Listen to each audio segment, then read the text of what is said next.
Hello and welcome to another episode of Intersections. I'm your host, Doc Lammons, and today we're here at the Russell County Child Advocacy Center and with Lynn Hammock. And Lynn, introduce yourself and tell us what you do here.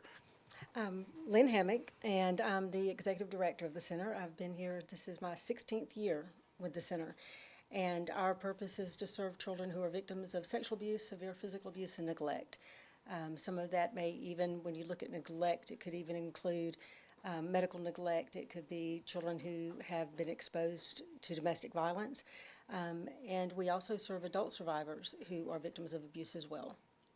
Well, great. Well, stay tuned for an interesting show. We'll be taking a tour around the facility and take an in-depth look of all the services offered by the Child Advocacy Center. Time for a change?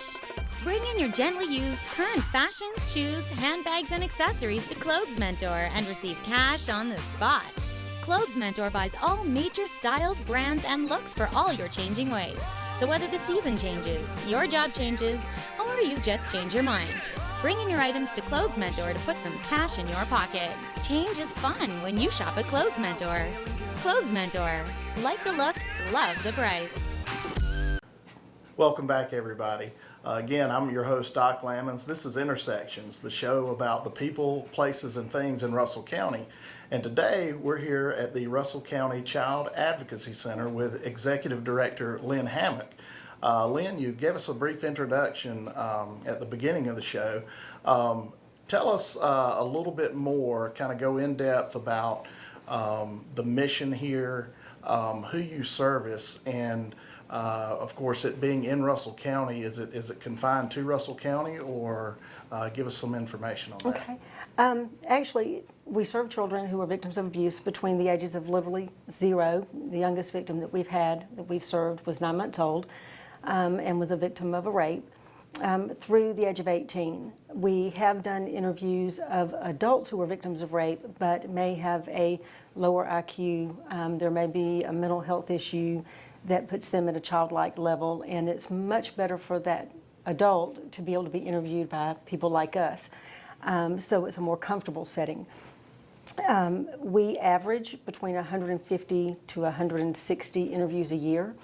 The sad part of that reality is that for every one that tells, there's still 2 more out there that have not told. So part of the Child Advocacy Center program is to make sure that when law enforcement or DHR receive the phone call with someone saying that a child's made an allegation, it gets referred to us. They ask, what time can we come in? And we have 2 trained professionals that do those interviews. The importance of that is, back in the days before Child Advocacy Centers came into effect, we had people that were interviewing children who were not asking the right questions, or they were asking them the wrong way. These individuals are trained and they ask the same questions the same way with every interview that they do, both having many years of experience under their belt at this point. From the time the child comes in for the interview, we find out if there's a disclosure or not.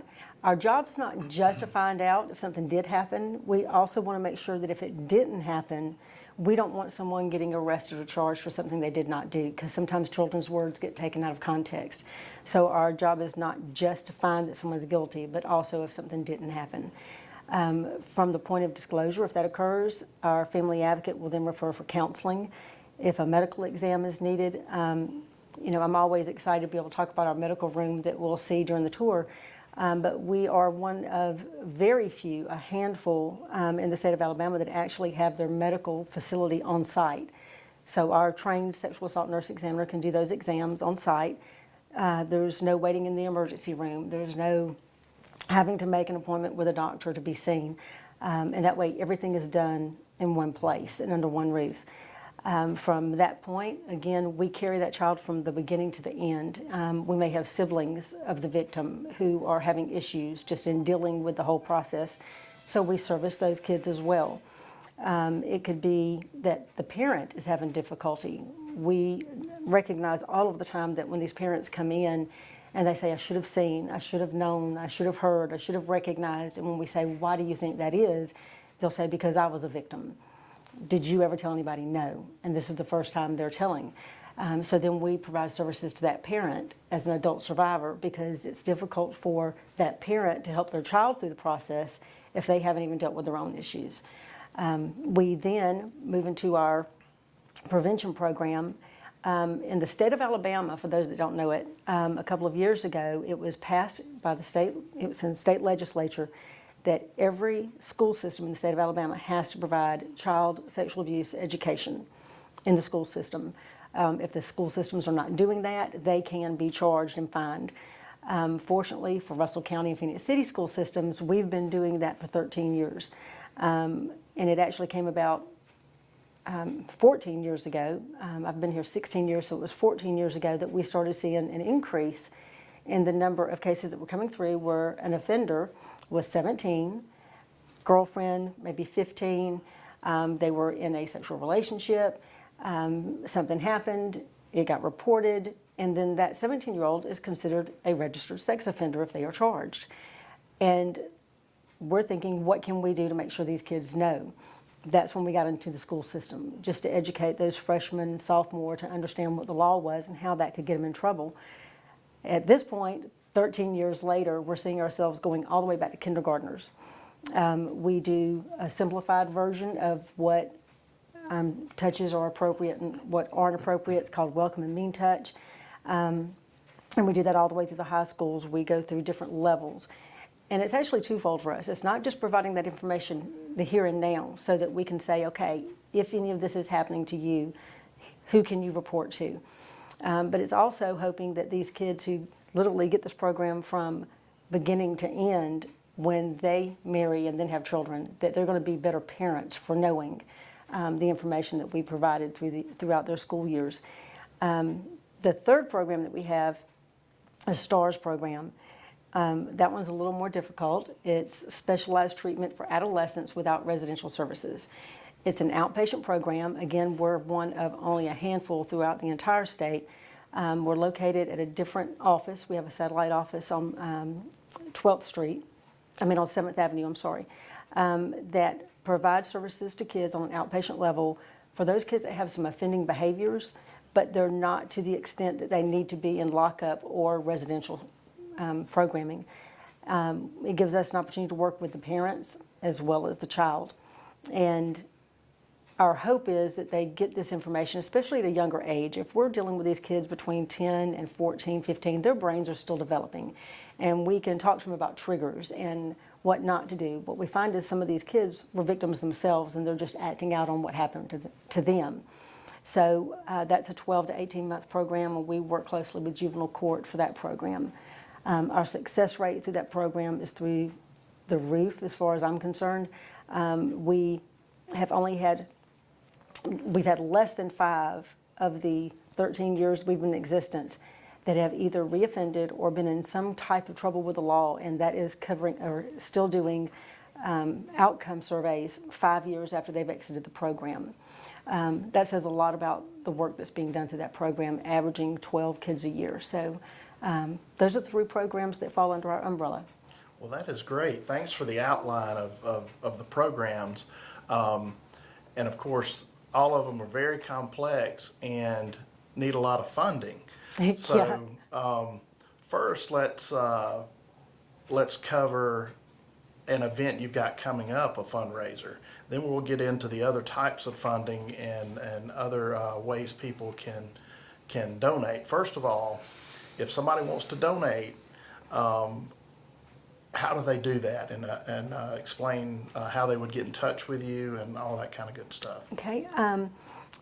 It's as simple as for us either sending it through the mail to 67 Downing Drive, Phoenix City 36869, and just put it to the attention of Russell County CAC. We say CAC to shorten the Child Advocacy Center because most people can't remember that. So I get a little tongue-tied yeah, also. everybody does. Yeah. You're not the only one.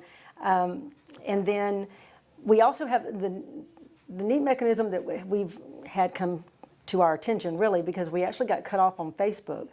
And they reinvented the way that we can do our Facebook, and we only have a page at this point because we're a nonprofit.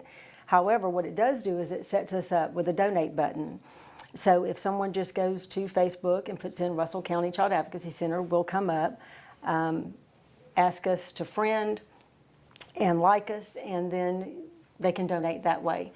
If someone wanted to do something by telephone, if they wanted to charge it on the credit card, they can do that through me. They can call the center and ask for me personally. Those are our three biggest areas.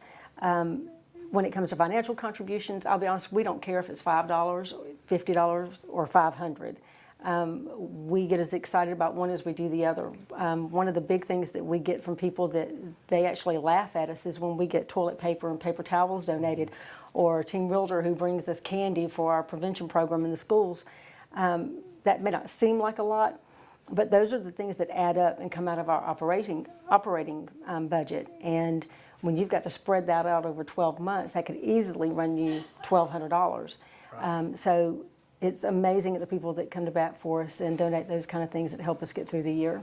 And you've got a big fundraiser coming up, the Daddy-Daughter Dance. Is that what you're calling it? Yes. And what, I hear it's got a theme also. It does. Every year we have a different theme, and this year we decided to go a little bit different, and it's a Western theme.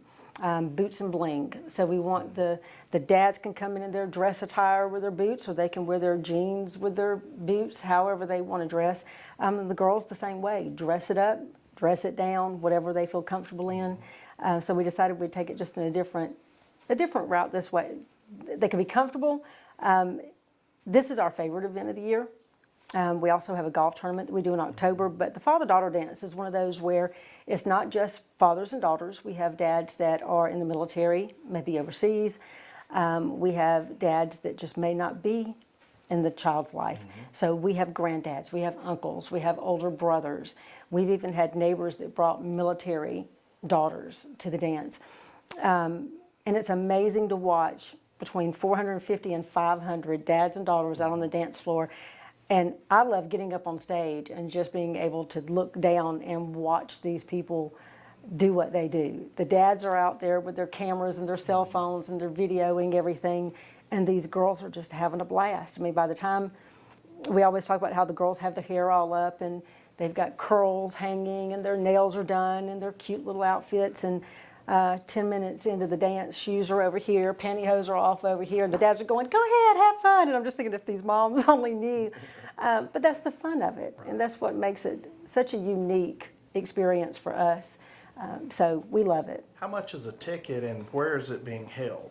It's at St. Luke Ministry Center, and it's March 15th. It is on a Friday night this year, and it's a little bit later than we usually have it. We've been having it mid-February, but we're noticing that a lot of other places are starting to have the father-daughter dances, and it started conflicting with our dates, so we moved it back a little bit, just so that we didn't feel like we were, even though they were coming after hours, it felt like we were all trying to do too much at one time. So doors will open at 5. We hope that we have everybody in the doors by 6 o'clock, then dinner, and we have 2 professional photographers. This year we are looking for sponsors for the photographers so that nothing costs the dads any additional money for pictures or anything else.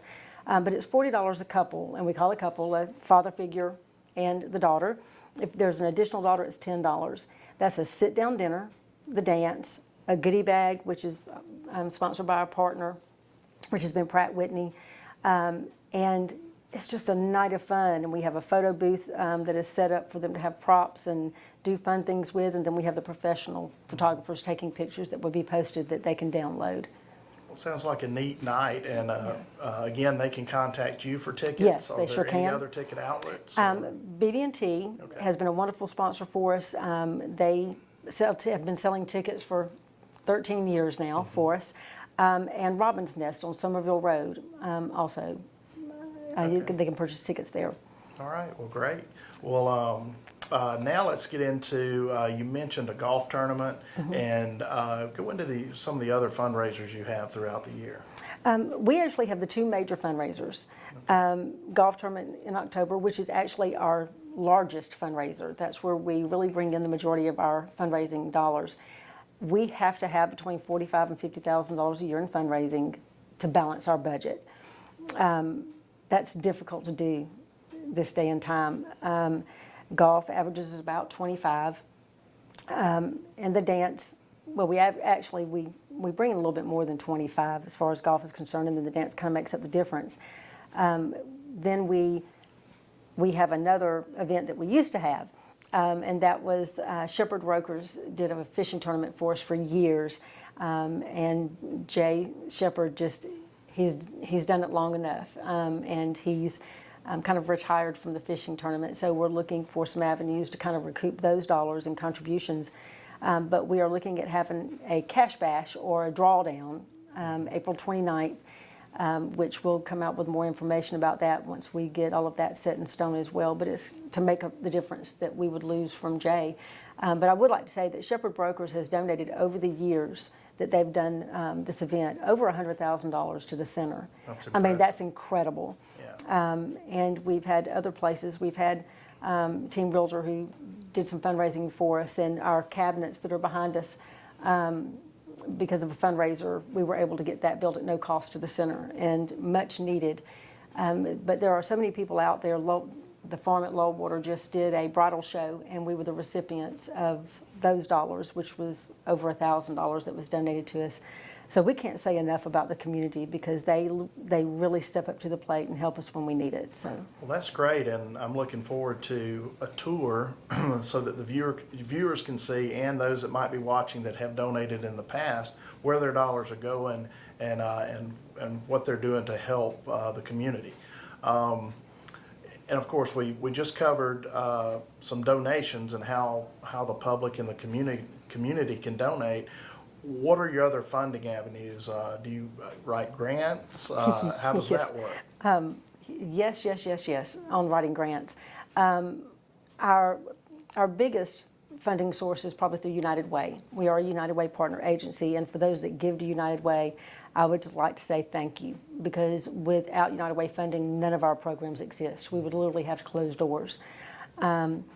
And we have to write a grant for each program. So Child Advocacy, the prevention program in the schools that reaches over 8,000 kids a year, and then our STARS program, each grant has to be written individually.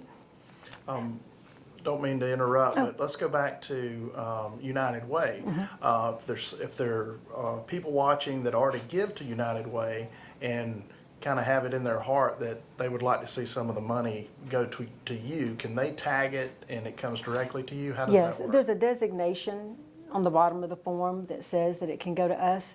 And again, we have been funded through United Way for many years now. And it's amazing at the people that we do receive designations from. $30,000 worth of designations some years. So it's incredible. Like I said, when we get that list, it's a lot of thank you letters to write, saying thank you for your commitment to what we do. But it's worth every penny of it, and it's worth every minute of the thank you letters that we send. ADECA is another funding source, and that's for victims of crime. We receive a good amount from them, $73,000 from ADECA.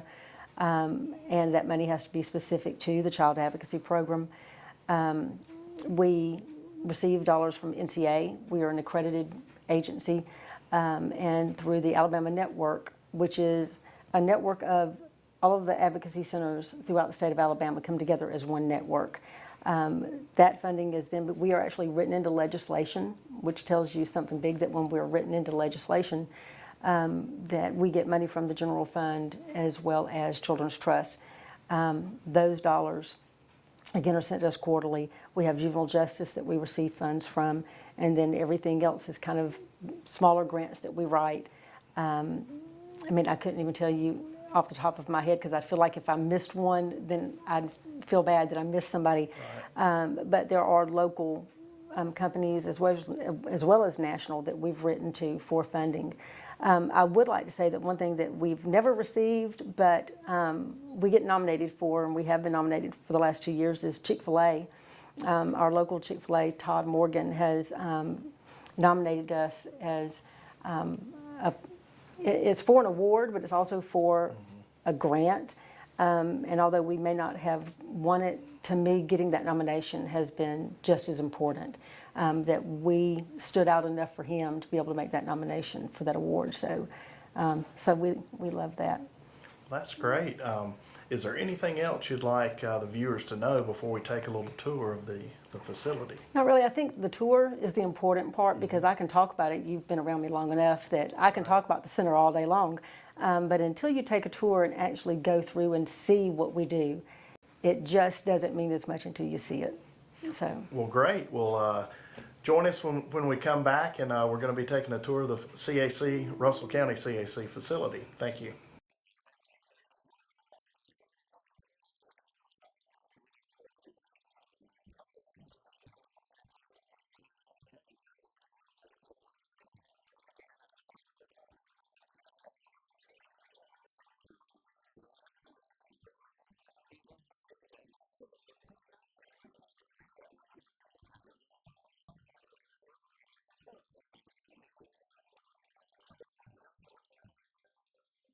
Welcome back to Intersections. Again, we're at the Russell County CAC, and we're ready for our tour. Lynn, Yes, take we're it ready. away. Okay.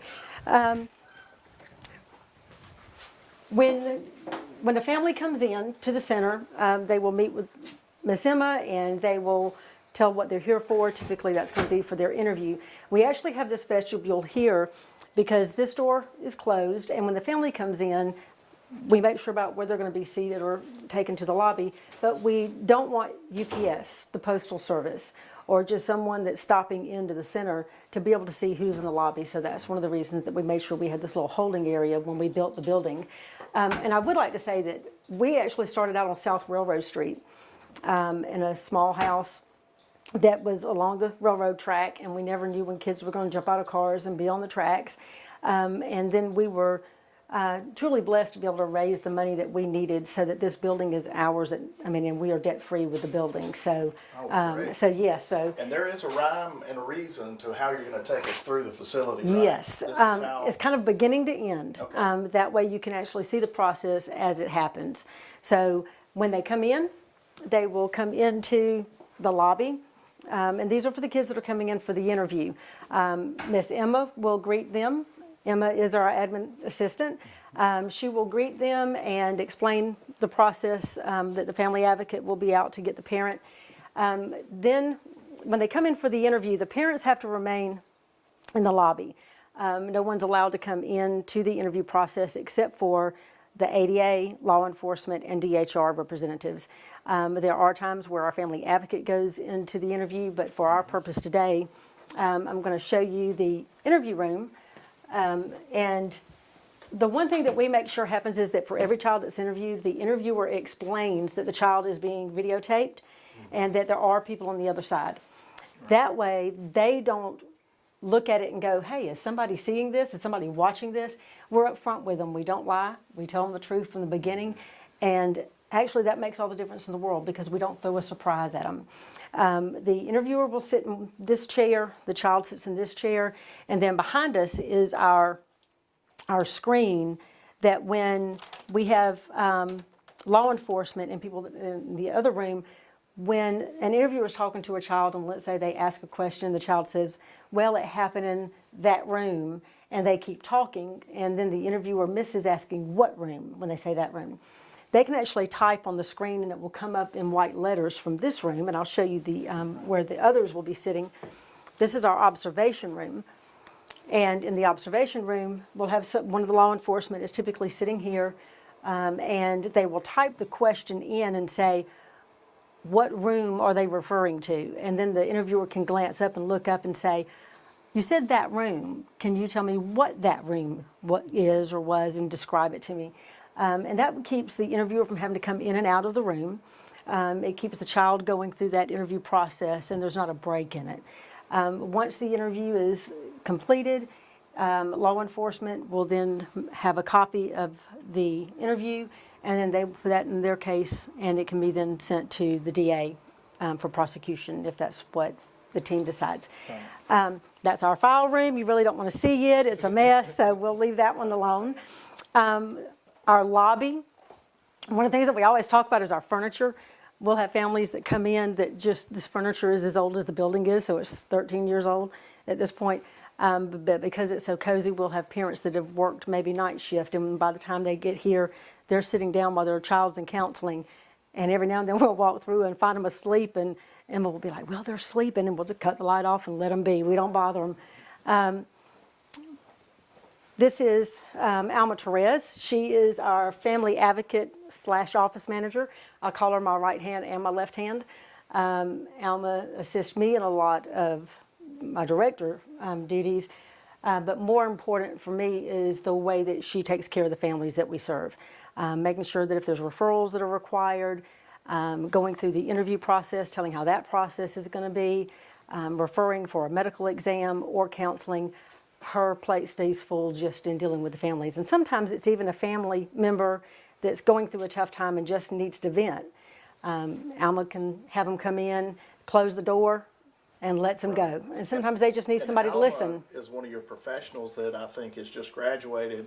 Yes, she has. She just got her master's in social work, and we were able to attend her graduation and do our woohoo as she walked across stage. So we're very proud of Alma. Doing what she does best, and then adding that on top of it, we can't ask for much more than that. So Great. Yeah. We then have our restroom, which is handicap accessible. When we first got out here, we'd have parents that were changing diapers on the floor or on the couch, and we said, we've got to do something different. And we actually had the changing table donated to us. So we put it in here so that they have access to that. This is probably, for us, the biggest part of our counseling program, but the child advocacy component. When kids come in, a lot of times they're not able to verbalize or express themselves in the way that they want to, and they can't really say what is going on, but they can play it out. And our therapist, Beverly Terry, she's not in today, but has been with the center for going on her 19th year. And she is tremendous in working with these kids. But it's something as simple as we use the rice tray. She uses the punching bag when kids have issues and they're wanting to get some anger out. The art therapy where they can paint. And then, for example, when on the shelf are all of these figures, and it's a way for kids to be able to pull the figures out and then build their world in the rice tray to kind of talk about how they're feeling. And we've had kids that talk about the two-headed dragon, and let's just say that it's stepdad. And nothing against all stepdads, but typically it'll be stepdad, boyfriends, and granddads, cousins, that kind of thing. We do have dads, but it's not as often that we find that they're the offender. But they may say, this is the one that I love, this is the nice one, and this is the one that does bad things. So it's really good for them to have a way that they can actually talk about their feelings through working with some of the figurines. This is probably our favorite thing that we've been able to purchase. Again, it was through United Way, and they have a youth council that raised their own money. They're 11th and 12th graders throughout the Chattahoochee Valley. They raised their own money, and then we had to go before these teenagers and plead our case about why we wanted to be chosen. And they were probably tougher than the adult group that come out and do our site visit. But this is a courtroom, and it was handcrafted. It's about a $250 toy, that's what we call it. But it's one of those things where you can talk to the child about what the courtroom's going to look like. This is what's going to happen when you're on the stand. This is where the attorneys are going to be. This is where the offender will be. And it's just a way for them to get used to it before they go to trial. And then when they see the courtroom, they're prepared for it. Then when it's time to go to trial, they've had the mock courtroom, then they've been able to see the courtroom, and then the day of, they're ready for it. And unfortunately, that's what happens is kids, alleged offenders can say, I want my victim or alleged victim to be able to see me in the courtroom, and they have to testify. We hope that our interview can take place of that sometimes, but not necessarily. So I always talk about being good stewards of our dollars, and I know I've shown you this before. Again, $250. The punching bag, $250 in the Play Therapy magazine. In order to get a puppetry This stands about this high, and it's just, again, it's like a coat rack, over $200. We found that Walmart shoe rack does the same exact thing for $9.99. So we have a shoe rack that has all of the puppets on it. It keeps it out of the way at the same time. So, but this is Beverly's office. And it's funny, all of the kids, we call each other Miss whoever. So if we say Miss Alma, Miss Beverly, then it's just because that's what we have the kids calling us. So sometimes I slip up and say that. Our kitchen area, because we are out here in the country, which we kind of alluded to, the reason that we are so far out, which is what everybody asks us, is why did you move so far out, is that we needed to be in the middle of the county schools as well as the city schools. Because what would happen is if a child needed to be checked out of school in Russell County, and let's take the high school, for example, then a parent was having to leave work, go all the way out to the county, come here, take the child back and go back to work, and they've lost a day's worth of wages or time at work. Being midway here instead of going all the way into town makes all the difference in the world for those families. So we're literally in between county and city schools through here. And like I said, that's just our break room. This is the high dollar room, right? this is the high dollar room. But this is really probably, for me, one of the most important things that we ever did. This is our medical room. It's taken a lot of changes over the years. This entire room was donated. Rather than kids having to go to the emergency room, even if we had the nurse, we would have to go to another doctor's office to be able to perform the exams. When the office was made available, we gutted the office. We had the cabinets donated, the flooring donated, the exam table was donated. The artwork was by 3 Central High School students. We had a lady come out and make the clouds in the sky. And you can see there's all kinds of different things so that when the child's laying here for the exam, they can actually pick things out and talk about what they're seeing in the clouds. The equipment, which is the most expensive thing in the room, is a colposcope. And that came from, actually, Batson Cook was just a wonderful donor for us that did a fundraiser, and we received $90,000 from them. But it didn't take long for that $90,000 to trickle down. That's a $15,000 piece of equipment, but it is crucial and essential to what we do with the medical exams. It helps the nurse take pictures, and then those pictures are sent to the computer so that we can save them, and then the DA can actually print out the pictures as needed. It also makes a difference when when you get ready to go to trial and you have an alleged offender who looks and says, oh, okay, we've got all this medical evidence. This isn't looking real good for me. I'd rather take a plea and have to register as an offender than the possibility of getting more time. So depending on the situation, that can be advantageous to us. And you mentioned earlier, this room is not something that all CACs have throughout the state. There are actually 7. The last time I got the list, there were only 7 centers out. There's over 30 CACs in Alabama, and there's only 7 of us. And we're talking about Little Russell County, and that says a lot to me that we've got that kind of support within the community that we can make that happen. That everything can be under one roof compared to even some of your larger CACs. So yeah, so we're proud of that. Well, great. So, and then Danielle Verpicki is, she is a forensic interviewer as well as one of our KEEP prevention specialists that goes out into the schools. She has already, is already gone for the day.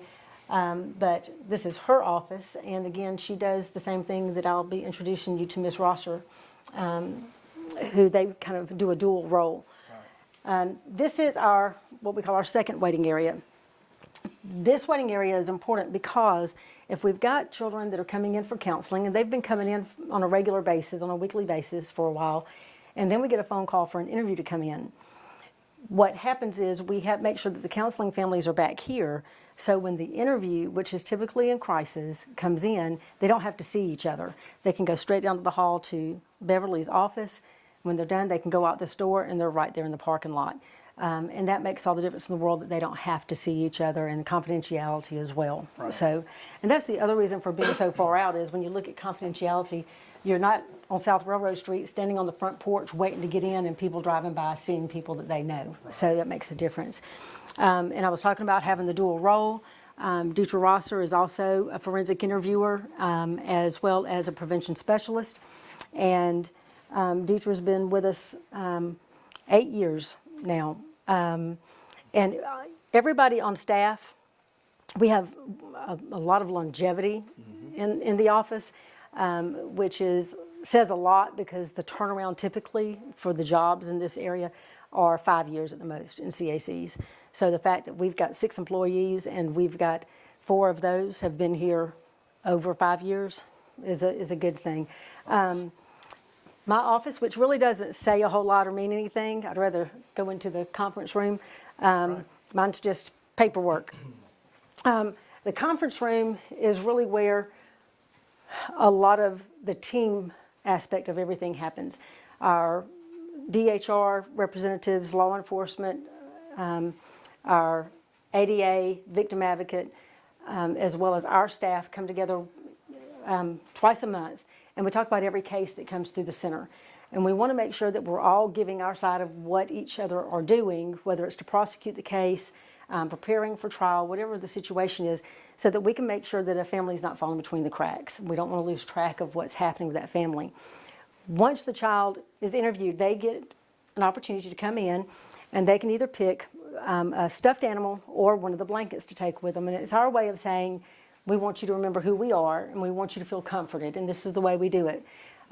We have a group of ladies that come together, and it's through an organization or a nonprofit that they have, and it's called Project Linus, and they hand make each one of the blankets. And every quarter or so, unless we have a really heavy month or two, they'll call and say, "Are you ready?" And we'll say, "We're ready," and we'll get a handful of them and bring them in. And then we have people that donate the stuffed animals to us. One of the things that people always ask is, can you use used stuffed animals? And I never want to sound like we're not grateful, but the issue is, for so many of these kids, being a victim of sexual abuse already makes them feel like they've been used. So the last thing that we want to do is say, okay, here's a stuffed animal, and it's obvious that it's been used, which is why having new ones are important to us. So we never want to say no, but at the same time, that's the purpose of us always saying that we would rather have new ones, because something as simple as that can mean so much to a child. And again, they get to pick whichever one they want. And probably the most important thing as we exit is, the last thing that we ask a child is if they put a marble in our jar. And this is the one thing that when people come through for tours, or they're coming through the center for any reason, and they find out about the marble jar, that's what they remember. And we ask them if they have put a marble in the jar, and they'll tell us no. And we say, well, take a marble from the jar, pick one that represents you, and we want you to drop it in the jar. And as soon as it hits, we say, now you're in with all of the other kids that we've seen just like you. And it gives them a sense of understanding that they're not the only ones that this has happened to. And when they find out how many are in there, it makes all the difference in the world, because they're going, wow, how many are there? Are there tens? Are there thousands? Are there? And then you'll have some that'll say 50. And you'll hear Miss M up here going, no, there's not that many. No, there's a little more than that. But it's the fact that there are other kids that are going through the same thing as they are that is the important part of it. So that kind of wraps us up. Well, great. Well, again, tell everybody that would be interested in donating how they would go about that. Okay. We talked about the fact that if they wanted to mail something, it can come to Russell County CAC at 67 Downing Drive, Phoenix City 36869. They can go to our Facebook, ask us for the friend request, which we would love to do that, because we lost 1,000 people that we had as friends on our other page. So we would love to have people come back and do that for us. And there's a donate button there. And we do receive those checks. If anybody ever wonders, does Facebook really do what they say they do? We do. We receive those checks when people make those donations. Or they can call if they decide they want to do something by credit card. They can call me, and I will run it personally and give them a receipt so that they will have that available to them as soon as I run it through. What's the phone number they would use? 334-297-4962. And the other thing, it's not a donation aspect of things, but it's another way for us to be able to share, is we just got our Instagram running. So if they wanted to go on and just Russell County CAC, And again, follow us, see what we're doing. That's where we'll post things about the dance, just like we do with Facebook or any event that we're having. And the more people we have that are seeing what we do, the more awareness there is, and that's what's important to us. It's not just the donations. It's making sure that if somebody needs us, they know we're here. Because for so many that come through, I wish we had have known that there was a place like this. And so many people don't want to know that there's a place like this. But thank goodness we are. Right. So- Well, thank you for all you do and all this organization does. And thanks for appearing Thank on the show you. today. Thank you so man. much. Thank you.